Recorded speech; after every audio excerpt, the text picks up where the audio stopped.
Okay, so our today's topic is everything about DOM, what is it, how to work with it in JavaScript, and we will learn some array methods, something like that.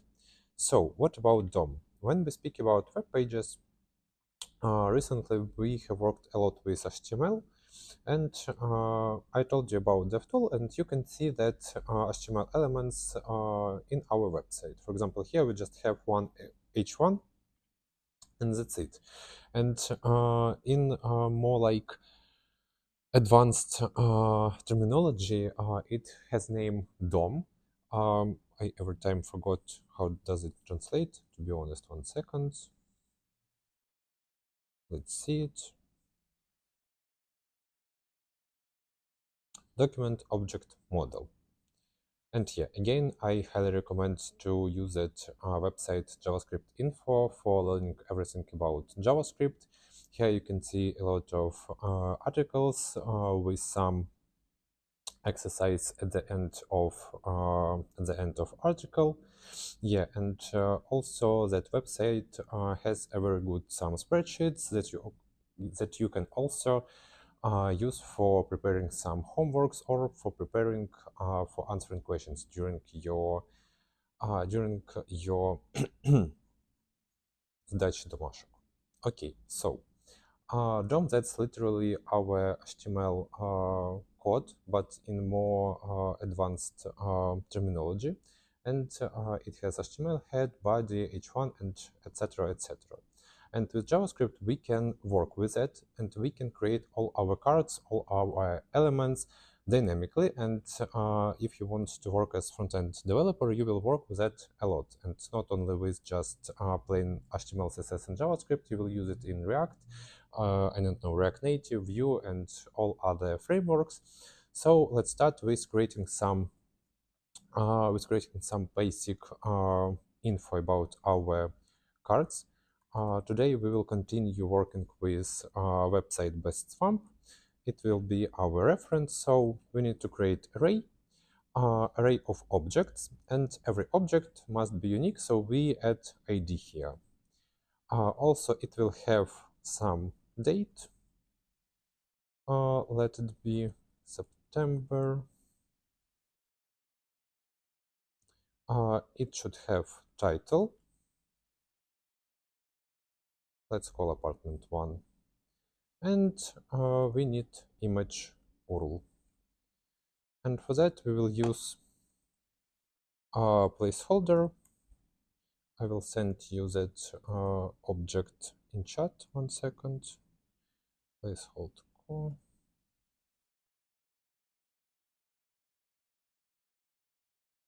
Yeah, and we need to repeat that object some more times. And change ID because it must be unique. Change title.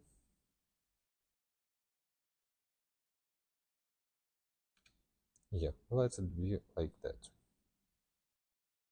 So we created our object, our array of objects, and that information in future we will add to some server to some data store.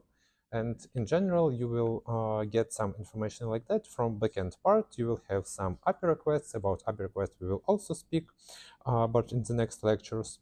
So, and how do we need to work with that?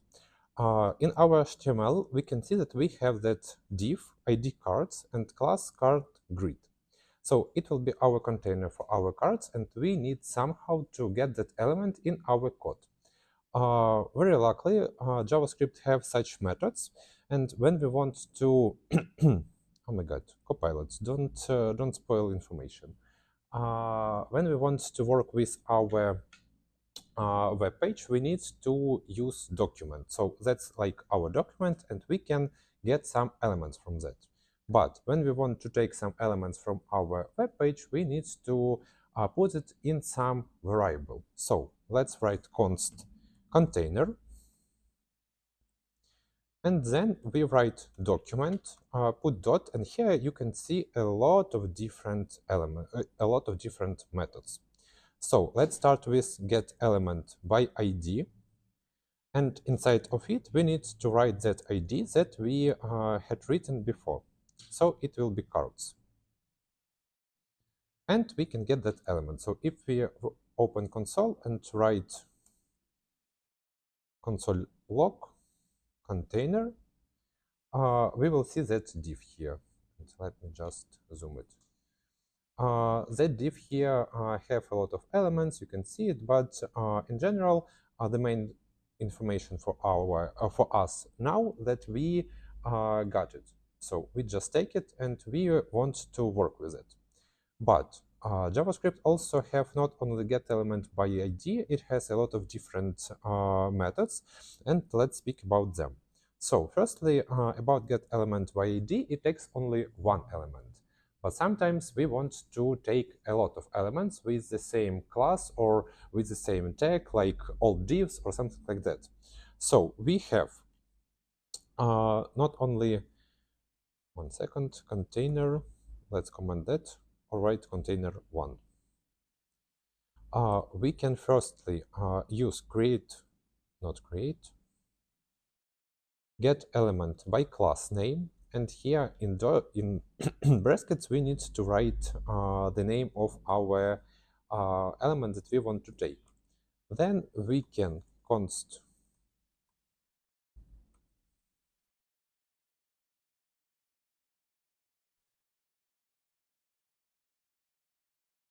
also we can use get element by tag name.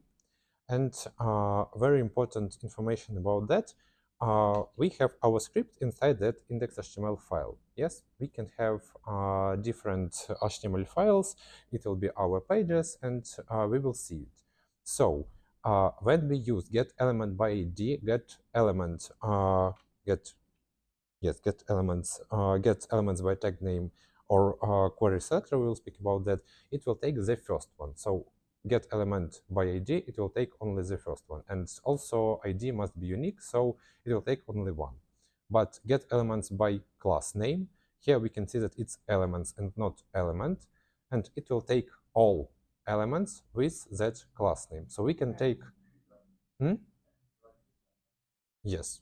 And that container will be array of that elements. And with that array, we can work, we can map it, we can reduce it, we can add some information to it and change it, or I don't know, remove some information and all that for methods that we recently speak about. So also small reminder, if we want to add something at the end of the array, we use push.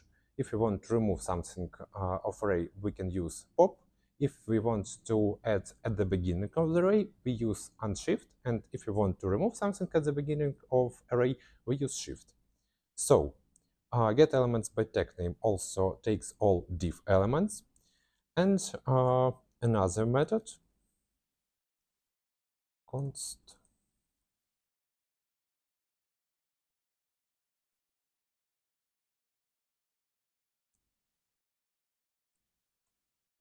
it's query selector. And when we write query selector, we need to write what we want to take. And here we can't write just cards or cards grid or div. We need to specify what information do we want to take. If we want to take div, we can write div, but if we want to take div with class name, for example, card grid, we put dot and write class name card grid, for example. If we want to take ID, we can write here hashtag. So that works like that. And query selector takes the first one that mentioned that conditions. And if we want to take all of that, if we want to take all elements that are relatable to our conditions, we can write document query selector all and write our condition that must be relatable. Okay, and small reminder how can we work with arrays. We have different array methods. First of them is map. It used to transform each element and return a new array.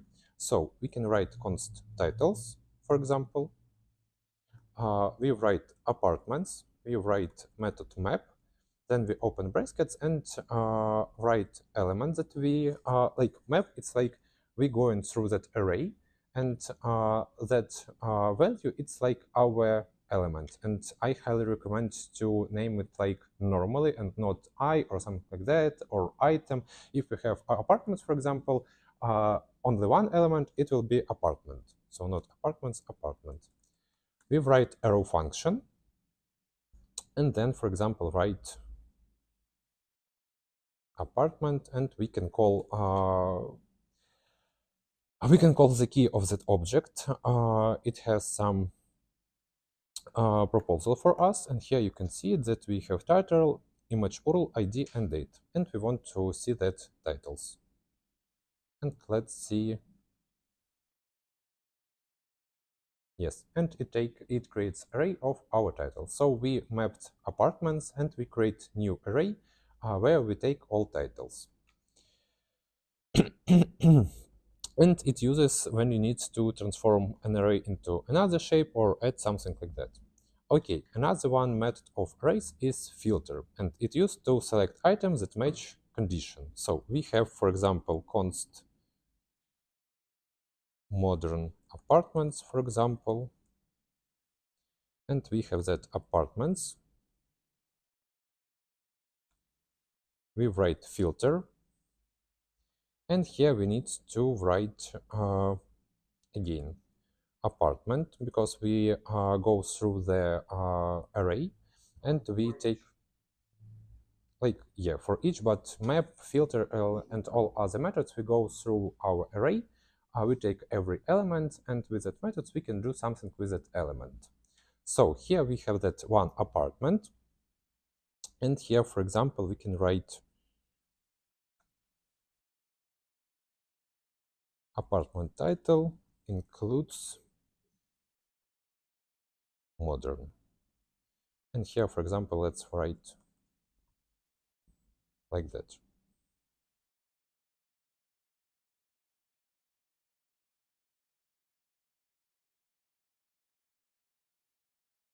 And here we have that founded information. We write apartment filter, and our condition is that title includes modern word. And here we have that result. So object with ID 2 have that word inside the title. Okay, let's move on. Another one interesting method is reduce, and reduce used to boil an array down to a single value, some object array, and etc. etc. And it you can use it when you want to aggregate values. So, for example,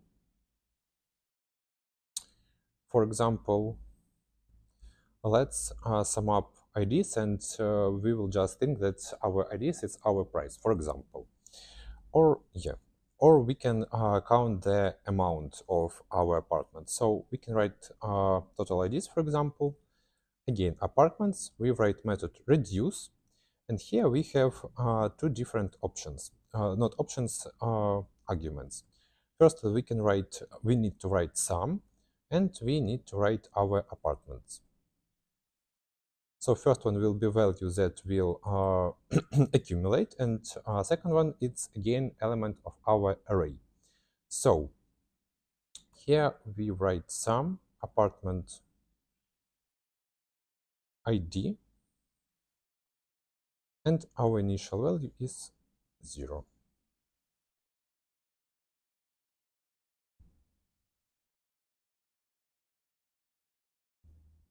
What is wrong? Interesting.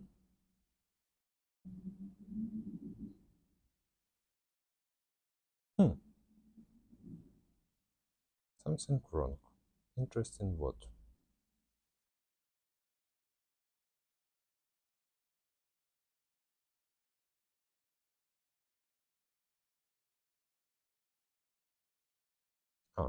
Yeah. And here we have that result. It calculates all our IDs, and it have that syntaxes. So another one is find, and find the first item that matches a condition. So for example, again, we have const classics, for example, and let's write apartments find, Again, we write our element of our element of array, and then we can again write that condition. But the main difference between find and filter, that filter will take every element that matches our condition, and find return you the only first element that matches our condition. So when we write it here, and let's add some classic word for the titles.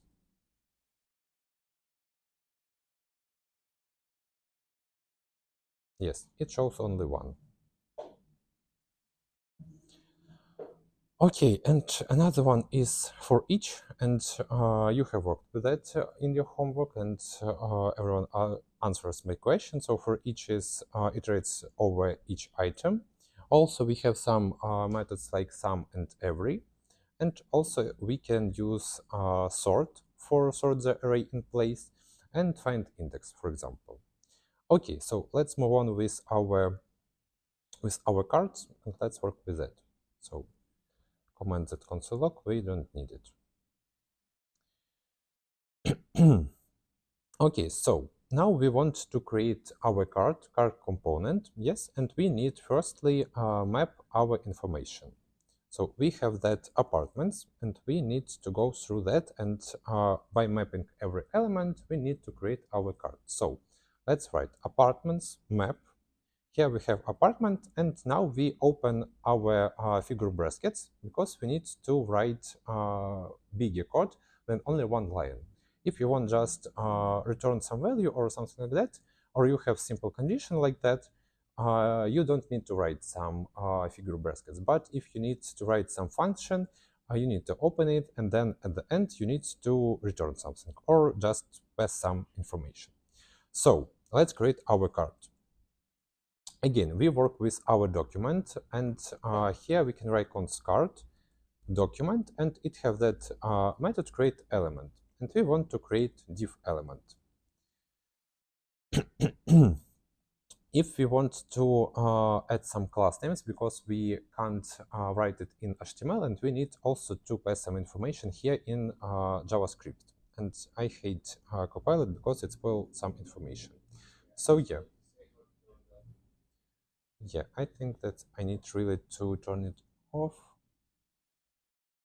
And by the way, I don't use Copilot. I can't remember how does it goes. 1 second.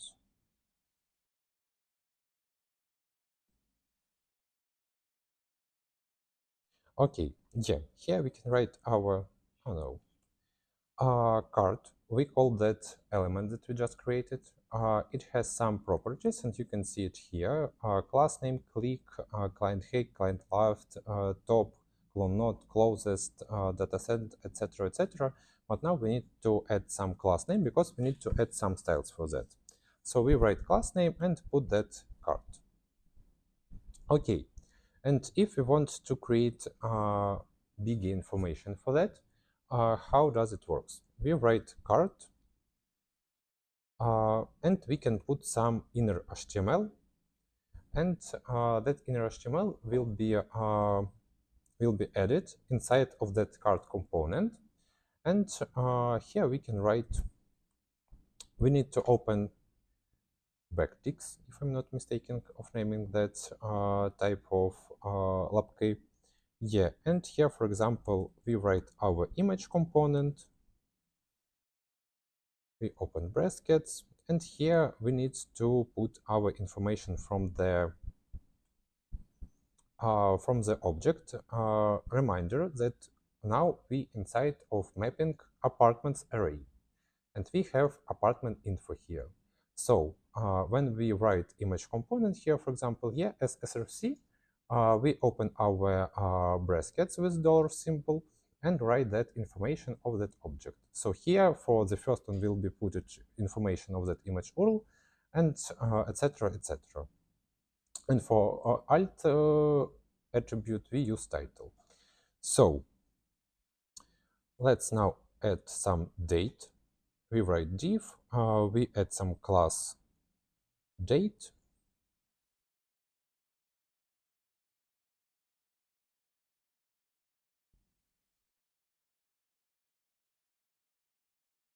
And again, we write our dollar symbol and put here information about our date.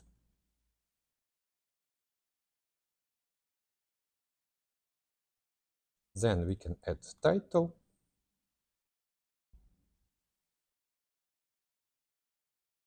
Let's write also with div, but we can't write it with div. We need to write p tag or h tag, but let's now just focus on JavaScript. Again, dollar symbol and figure brackets. We can write here title.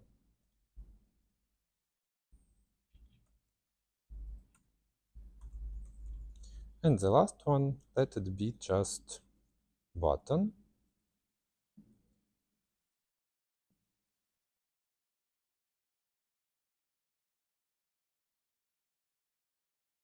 Okay, we created that element, but now you won't see that in our HTML results, and we need somehow to put that created card inside of our document. So for that, we have our container that we just recently got from our HTML with ID cards, and now we use that container and we use method appendChild card. And now you can see the magic that now we have dynamically added our cards. So I can send that code for you here. And we created just our cards. So that's it with creating dynamically our information. And for the future, when you will have, if I'm not mistaken, in second semester on the next course, you will have front-end development with React. So here you can see how it works with that, but it will also, under the hood, will work with appendChild and stuff that we just wrote. Okay, so let's move on and let's maybe calculate some information, for example, with cards. And here I want you to write reducer to count total apartments. And you have just like 2-3 minutes for that. We can write total, we can write here apartments, reduce, and what do we need to write here? What was the task again? Count total apartments.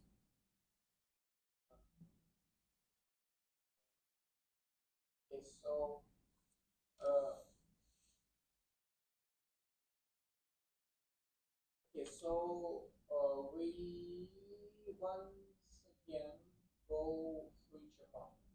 First of all, We need to use reducer. Reduce. it does slowly like removes one by one elements. No.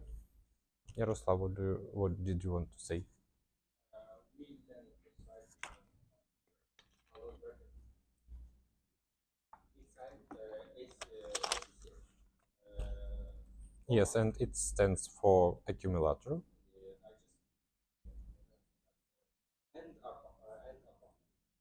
and after that we will just write our function and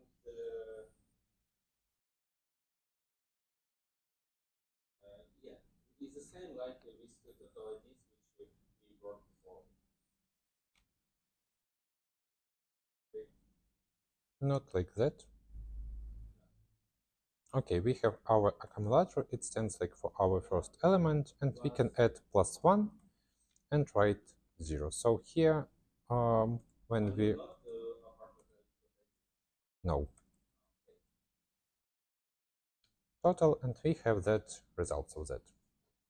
So we just count that information, and we also can put that, for example, here under the our title, we can put some, I don't know, p tag with information that total results of apartments or total available apartments, and you can count it like that. And in the future, that information obviously will be dynamically. Someone can book that, and for some period, it will be blocked. And we need to change that total amount, and so you will calculate it like that. Okay, so let's move on with that. And now we want to add some events for that. We want to have something to that we can click or something like that. And also, why I don't see my okay. Yeah, now we have it. Okay, events handling. Firstly, let's write. Firstly, we need to take our button book now. Here we have that div. By the way, I sent you code with mistake and write it like here.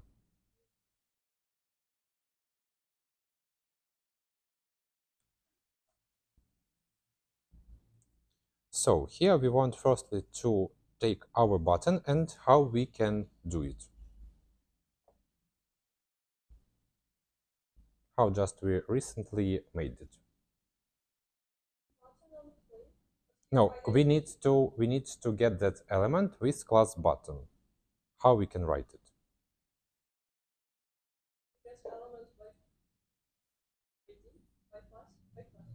By class or by class name? Yes. And how in another way, if we want to take specified div with class button, how can we write it? Document.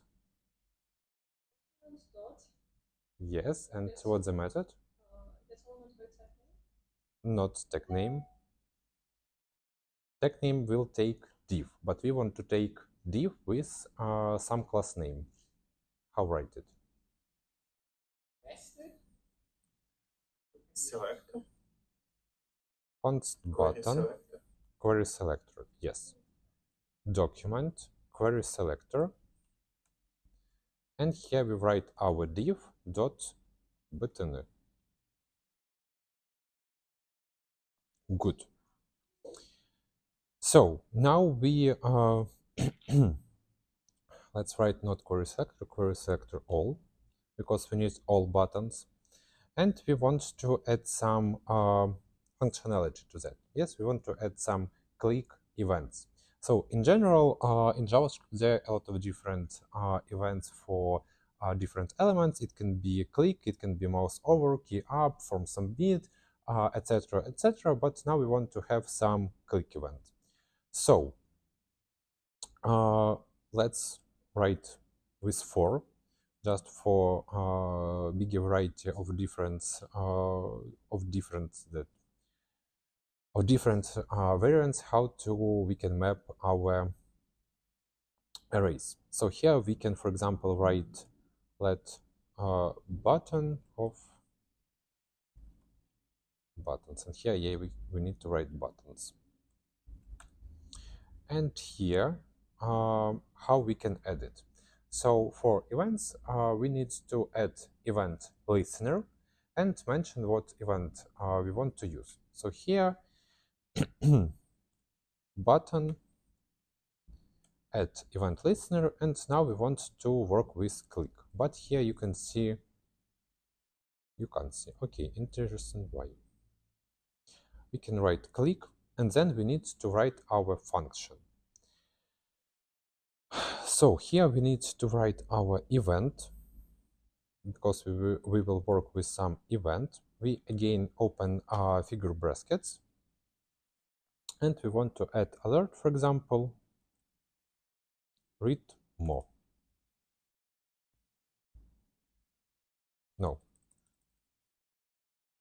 we called it book now, so booked successfully. And here you can see that we just add to all buttons our information that you just booked successfully our apartments, for example. Here you can write mouse over, key up, etc., etc. Also, you can specify what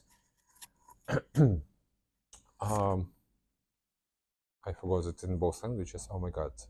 Яку кнопку ви натиснули, Enter або щось таке. and you can specify that information, that which key button was clicked, something like that. And also it can be a very like a huge function for that. So let's move on.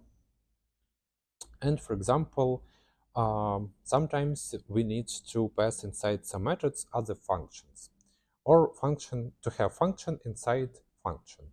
So also some additional information how to work with some functions. We can write it, for example, not like that. 1 second. Okay, let me see.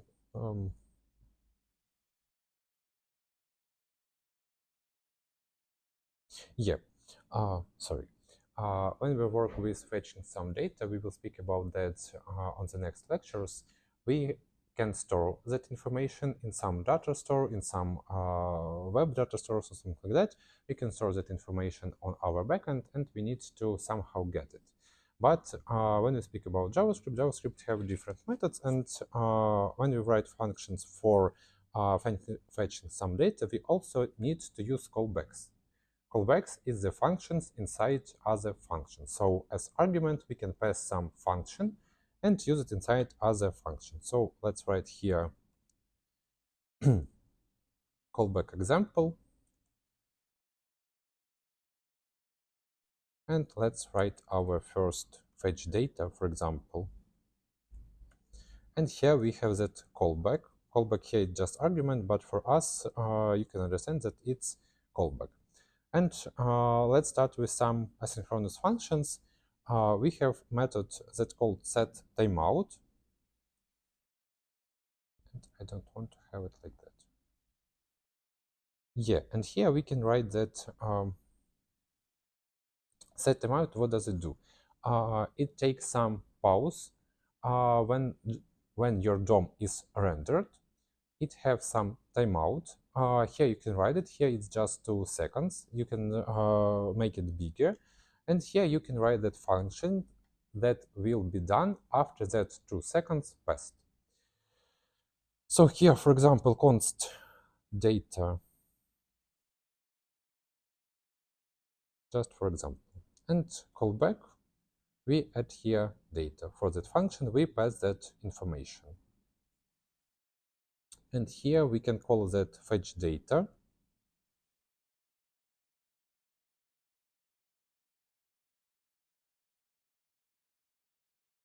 Not like that.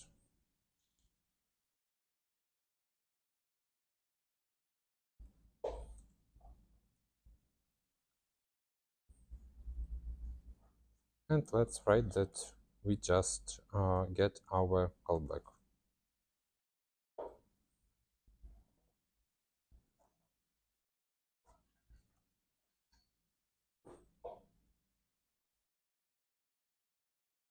Yeah, and you can see it. Let's just make bigger pause.